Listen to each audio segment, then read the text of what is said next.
Petrol पंपों की ओर उमड़ रही थी, वहां पर भी दिक्कत इतनी बढ़ गई थी कि पुलिस को तैनात होना पड़ा। लोग किल्लत के मारे लड़ झगड़ रहे थे। इस प्रकार से जो दिन में जो स्थिति थी, शाम के बाद अब ठीक होने लगी है। कुछ हड़ताली कंपनियां जब कर्मचारी जब वापस आ गए हड़ताल से, उसके बाद अब धीरे धीरे सामान्य हो रहा है।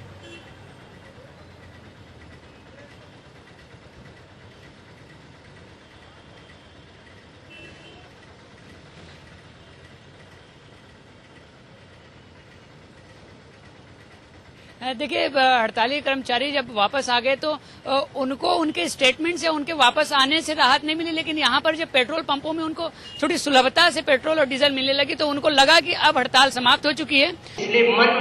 एक तो है लोगों में भय था कि भाई अब फिर नहीं मिल पाएगा, हड़ताल लंबी ना चली जाए, इसलिए जो दिन भर में एक प्रकार का माहौल बन गया था कि पेट्रोल नहीं मिल रहा है, डीजल नहीं मिल रहा है, तो लोग अपने फुल टैंक होने की कोशिश में भी लोग भीड़ लगा रहे हैं। लेकिन जब हड़ताल खत्म हो जाने की बात सामने आई, उसके बाद लोग थोड़े आश्वस्त हो गए हैं। लेकिन फिर भी जो दिन भर जिनके पास पेट्रोल नहीं था, चूंकि उनकी गाड़ियां खाली हो जाएंगी तो पूरा उनका काम रुक सकता है, इसलिए लोग आ रहे हैं। लेकिन अब वो स्थिति नहीं है कि पुलिस तैनात करनी पड़े, क्योंकि दिन भर कई पेट्रोल टंकियों में चूंकि पेट्रोल नहीं दिया जा रहा था, इसलिए लोग टूट पड़ रहे थे और अव्यवस्था को देखते हुए पुलिस तैनात करनी पड़ी थी। लेकिन अब वो स्थिति नहीं है, लोग नॉर्मल वे में ले रहे हैं।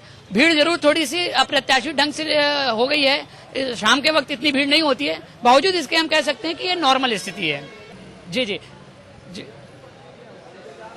जी मनोज जी, हमारे बीच में उपभोक्ता हैं। मैं आपसे जानना चाहूंगा कि क्या अब आप नॉर्मल वे में पेट्रोल पा रहे हैं? जी, अभी भी थोड़ी दिक्कत है क्योंकि प्रॉपर गाड़ियां अभी तक नहीं पहुंच पा रही हैं, जैसा पेट्रोल पंप वालों की तरफ से इन्फॉर्मेशन मिली है। लेकिन फिर भी जिस तरह से उन्होंने बताया है कि हड़ताल खत्म हो चुकी है, तो अभी हम आश्वस्त हैं कि 1-2 दिन के अंदर स्थिति नॉर्मल हो जाएगी।